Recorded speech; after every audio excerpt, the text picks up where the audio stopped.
এই রেসিপিটা করার জন্য ঘন্টার পর ঘন্টা সময় নষ্ট হয় না, খুব অল্প সময়েই হয়ে যায়। গরম জল করে নিয়েছি, তাতে মাংসগুলো দিয়ে দিলাম আর সামান্য লবণ দিয়ে দিলাম।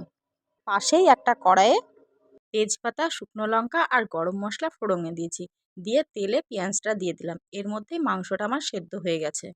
পেঁয়াজটা ভাজা হতে এখানে আদা রসুনের যে পেস্টটা করে রেখেছিলাম সেটা দিয়ে দিলাম। রসুনের কাঁচা গন্ধ যেতেই যে গুঁড়ো মশলাগুলো, জিরে গুঁড়ো, ধনে গুঁড়ো, হলুদ গুঁড়ো দিয়ে সামান্য জল দিয়ে ওটা আবারও কষিয়ে নেব। আর কাঁচা লঙ্কা বাটা দিলাম আমি। তারপরে টমেটোটা দিয়ে মশলাটা আবারও কষিয়ে নেব। আর আমি এখানে সর্ষের তেল অল্প পরিমাণে ব্যবহার করেছি, বাটার ব্যবহার করেছি তাই। বাটার দিয়ে মাংস করলে একটা অসাধারণ স্বাদ হয়। মাংসটা দিয়ে তারপরে গোটা কয়েক কাঁচা লঙ্কা দিলাম আর ভাজা আলুটা দিয়ে মাংস সেদ্ধর যে জলটা সেই জলটা দিয়েছি। মাংস কষানোর সময় সামান্য লবণ দিয়েছিলাম। ঝোলে যে লবণটা দিবে একটু বুঝে শুনে দিবে। একটু ফুটতে দিতে হবে আলুটা সেদ্ধ করার জন্য। নামানোর সময় একটা ভাজা মশলা দিয়ে নামিয়ে নিয়েছি। কি অসাধারণ